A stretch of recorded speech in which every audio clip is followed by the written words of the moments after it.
Hello বন্ধুরা, কেমন আছো তোমরা সবাই?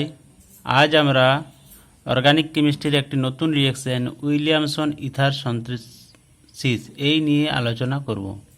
তো দেখো, প্রথমে বুঝতে পারছো কি ইথার সিনথেসিস মানে এই বিক্রিয়ার মাধ্যমে ইথার উৎপন্ন হয়। আমরা জানি ইথার যৌগ কোনগুলো। ইথার যৌগ হচ্ছে যেমন হচ্ছে যে আর ও আর ড্যাশ, এগুলো হচ্ছে ইথার। মানে ওইখানে অক্সিজেনের কি আছে, দুটো সাইডে কি আছে, অ্যালকিল গ্রুপ আছে। যেমন ওয়াটারে কি হয়, ও এইচ এইচ। তাহলে এখানে ওয়াটারের মতনই ইথারে দেখো কি হচ্ছে, হাইড্রোজেনের পরিবর্তে কি আসছে, দুটো হাইড্রোজেনের পরিবর্তে কি আসছে, অ্যালকিল গ্রুপ আসছে, মানে মিথাইল ইথাইল এরকম গ্রুপ আসছে। তাহলে আমরা এই বিক্রিয়া কি তৈরি করবো, ইথার, মানে এই দুটো কি হবে, অ্যালকিল গ্রুপ হবে। তাহলে কিভাবে তৈরি করা হয় না, এখানে হচ্ছে যে নেওয়া হয় সোডিয়াম বা পটাশিয়ামের অ্যালকক্সাইড,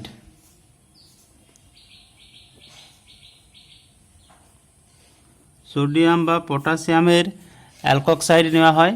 আর কি করা হয়, তার সাথে অ্যালকিল হ্যালাইড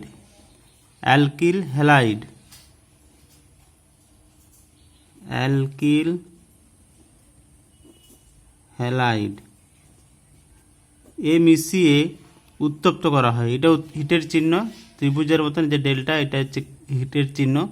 তাহলে সোডিয়াম বা পটাশিয়াম অ্যালকক্সাইড, তার সাথে কী নিতে হবে, অ্যালকিল হ্যালাইড, এই দুটো মিশ্রণকে কী করতে হবে, উত্তপ্ত করতে হবে। তাহলে কি পাওয়া যায়, তাহলেই উৎপন্ন করা হয় কি, ইথার।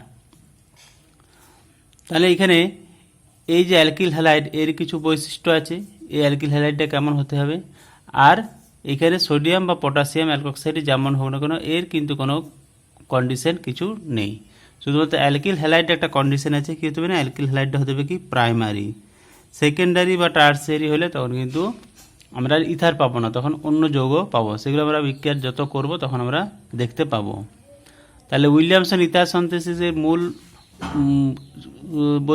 মূল বিষয়টা কি না, এখানে কি নিতে হবে, সোডিয়াম বা পটাশিয়াম অ্যালকক্সাইড, তার সাথে অ্যালকিল হ্যালাইড যেটা হবে কি প্রাইমারি, এই দুটোকে মিশিয়ে উত্তপ্ত করলেই পাওয়া যায় কি ইথার।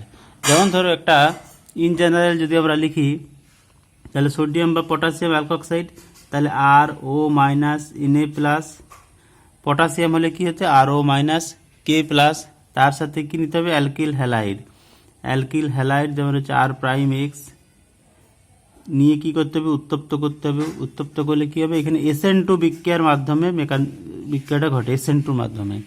তাহলে কি হয়, এখানে ও মাইনাস, এই যেটা নিউক্লিওফাইল, এই নিউক্লিওফাইলটা কী করবে, এই প্রাইমারি অ্যালকিল হ্যালাইড, এটা হতে হবে কি প্রাইমারি। তাহলে এই প্রাইমারি অ্যালকিল হ্যালাইড এই কার্বনটাকে কী করবে, ব্যাক সাইড থেকে অ্যাটাক করবে, আর দিক থেকে এক্স কী হবে, এক্স হচ্ছে যে হ্যালোজেন, এই লিভিং গ্রুপ হিসাবে বেরিয়ে যাবে। তাহলে আমরা দেখতে পাচ্ছি কি আর ও, আর এখানে কি বন্ড হচ্ছে, আর ও আর বন্ড হচ্ছে, প্লাস সাইড প্রোডাক্ট কী পাচ্ছি, Na প্লাস সাইডে এক্স মাইনাস হিসাবে বেরোবে। তাহলে Na প্লাস এক্স মাইনাস হিসাবে কী হবে, NaX। তাহলে এই যে যৌগটা উৎপন্ন হচ্ছে, এই যৌগটা কী যৌগ হচ্ছে, এটা হচ্ছে ইথার যৌগ। এরপরে আর প্রাইম যেমন হবে, ইথারটাও সেই টাইপের হবে। না আর প্রাইম আমরা যদি চেঞ্জ করি, তাহলে এই ইথারগুলো বিভিন্ন প্রকারের ইথার যৌগ আমরা পাবো। তাহলে দেখো কিছু উদাহরণ আমরা এরপর করব। উদাহরণস্বরূপ ধরো আমরা নিচ্ছি C2H5O minus Na plus plus CH3I,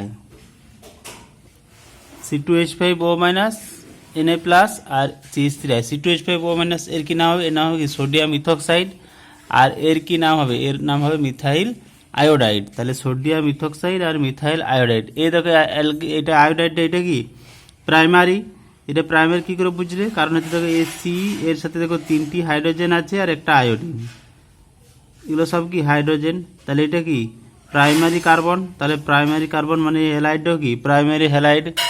তাহলে এটা হচ্ছে কি C2H5O মাইনাস, এইখানে হচ্ছে এটা নিউক্লিওফাইল, এ কী করবে, C2H5O মাইনাস, এই অক্সিজেন কী করবে, এই কার্বনে অ্যাটাক করবে, আর এই দিক থেকে আয়োডিন কী হবে, লিভিং গ্রুপ হিসাবে বেরিয়ে যাবে। তাহলে আমরা কি যৌগটা পাবো, C2H5O CH3 প্লাস Na, এখানে Na প্লাস আর I মাইনাস হিসাবে কী পাবো, NaI। তাহলে এইখানে দেখো আমরা কী পাচ্ছি, এই ইথারটা পাচ্ছি। এই ইথারটার কী নাম হবে, ethyl methyl ether, ethyl methyl ether. তাহলে আমরা যে যৌগটা পেলাম এখানে কি পেলাম, ইথারটা, ইথাইল মিথাইল ইথার। পরে ধরো আরেকটা আসছি, এবার রিং দিয়ে ধরো করছি, O মাইনাস Na প্লাস, এটার কি নাম হবে সোডিয়াম, আর এটা ফেনক্সাইড প্লাস CH3Br, এটার কি নাম হবে মিথাইল ব্রোমাইড। তাহলে সোডিয়াম ফেনক্সাইড আর মিথাইল ব্রোমাইড, এখানেও কী হবে O মাইনাস, এটা দেখো প্রাইমারি হ্যালাইড, এটাও প্রাইমারি। তাহলে কী হচ্ছে, এই দিক থেকে অ্যাটাক করবে, এদিক থেকে ব্রোমিনকে কী হবে, ব্রোমিনকে এই দিক থেকে বের করে দেবে। তাহলে আমরা তখন কি যৌগটা পাবো, C2H, এটা হচ্ছে যে রিংটা আছে, রিংয়ের সাথে O আছে, O এর সাথে কি যুক্ত হচ্ছে CH3, আর কি পাচ্ছি NaBr। তাহলে এখানে দেখো কি হচ্ছে, এই যে রিং তার সাথে কি যুক্ত আছে, কার্বনের সাথে অক্সিজেন, আর এদিকে কি আছে মিথাইল গ্রুপ আছে। এই যৌগটার একটা নাম আছে, স্পেসিফিক নাম আছে, এটার নাম কি অ্যানিসোল। এই যৌগটার একটা নাম আছে আলাদা করে, এটার নাম হচ্ছে অ্যানিসোল। মানে যদি পরীক্ষায় কোশ্চেন দেয় যে উইলিয়ামসন ইথার সিনথেসিসের মাধ্যমে অ্যানিসোল কীভাবে প্রস্তুত করবে, তখন আমাদের কিন্তু এই পদ্ধতিটা অবলম্বন বা ফলো করতে হবে। পরে দেখো আরেকটা রিয়াকশানে আসছি, যেমন ধরো উল্টোটা ধরা হয়, CH3O মাইনাস Na প্লাস, এরপর হচ্ছে আমরা কি নিচ্ছি সোডিয়াম মিথক্সাইড, তার সাথে কি নিচ্ছি, তার সাথে ধরো এইটা নিচ্ছি, তার সাথে ধরো আমরা এই হ্যালাইডটা নিচ্ছি। তখন কি হবে, এগুলো হিট দিতে হবে, প্রত্যেকটাতে হিট দিতে হবে। তাহলে হিট দিলে এখানে কি হবে, এইখানে দেখো এই যে কার্বনটা হয়ে গেছে, এটা হয়ে গেছে কি সেকেন্ডারি কার্বন, সেকেন্ডারি কার্বন হয়ে গেছে। এইখানে কিন্তু আর এই SN2 বিক্রিয়া কিন্তু হবে না, এটা যেহেতু সেকেন্ডারি হয়ে গেছে, তাহলে এখানে কিন্তু আর SN2 বিক্রিয়া হবে না, অর্থাৎ কি এখানে CH3O না, সেই কিন্তু এই কার্বনে আর অ্যাটাক করতে পারবে না, অর্থাৎ এখানে কিন্তু আমরা আর ইথার যৌগ উৎপন্ন করতে পারবো না, যেহেতু এটা কি হয়ে গেছে, এটা হয়ে গেছে সেকেন্ডারি। তাহলে আমাদেরকে খেয়াল রাখতে হবে যখন উইলিয়ামসন ইথার সিনথেসিস, যে এই যে হ্যালাইডটা আছে, এই হ্যালাইডটা যেন হয় কি প্রাইমারি, সেকেন্ডারি বা টার্সিয়ারি হলে কিন্তু আমরা ইথার প্রস্তুত করতে পারবো না। যেমন ধরো আমরা যে একটা উদাহরণ নিই, ধরো CH3O মাইনাস Na প্লাস, এর সাথে ধরো নিচ্ছি আমরা CH3CHI CH3, এখানে ধরো হিট দেওয়া হয়েছে। তখন কি হবে, দেখো এই যে এটা সেকেন্ডারি হয়ে গেছে হ্যালাইড, সেকেন্ডারি হ্যালাইড হয়ে গেছে। O মাইনাস এখানে কি করবে, এই CH3 আছে, এটাকে আমরা কীভাবে ভাঙতে পারি, CH3কে CH2H। তখন কি হবে, এখানে এই O মাইনাস কী করবে, হাইড্রোজেনটাকে নেবে, এদিক থেকে এই বন্ডটা এখানে যাবে, এদিক থেকে আয়োডিন বেরিয়ে যাবে। তখন কিন্তু আমরা কি পেয়ে যাবো, এখানে দেখো এখানে ডবল বন্ড পেয়ে যাচ্ছি। তাহলে যৌগটা কী হচ্ছে, তখন এখানে CH2, এখানে দেখো ডবল বন্ড চলে আসছে CH3।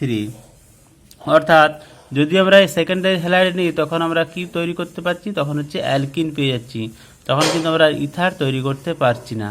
আর এই যে মেকানিজমটা হচ্ছে, এটা কোন পদ্ধতি ফলো করছে, এটা হচ্ছে E2 মেকানিজম। দেখো E2 মেকানিজমের মাধ্যমে কিন্তু প্রোডাক্ট তৈরি হচ্ছে। অর্থাৎ যদি আমরা এই হ্যালাইডটাকে সেকেন্ডারি হ্যালাইডে নিই, তখন কিন্তু আর ইথার প্রস্তুত করতে পারবো না, অর্থাৎ তখন এটার উইলিয়ামসন ইথার সিনথেসিস হবে না। এই পদ্ধতিতে আমরা কি পাবো, এই পদ্ধতিতে আমরা কি তৈরি করতে পারবো, অ্যালকিন, অর্থাৎ অ্যালকিন পাওয়া যাবে। তাহলে উইলিয়ামসন ইথার সিনথেসিস, এটা খেয়াল রাখতে হবে যে প্রাইমারি হ্যালাইড যেন দেওয়া থাকে, প্রাইমারি হ্যালাইড থাকলেই কিন্তু আমরা ইথার তৈরি করতে পারবো। যদি ভিডিওটি ভালো লেগে থাকে তাহলে অবশ্যই লাইক করবে, শেয়ার করবে, আর চ্যানেলটিকে সাবস্ক্রাইব করতে ভুলবে না। দেখা হচ্ছে নেক্সট ভিডিওতে। আজকের জন্য এই পর্যন্তই। Thank you.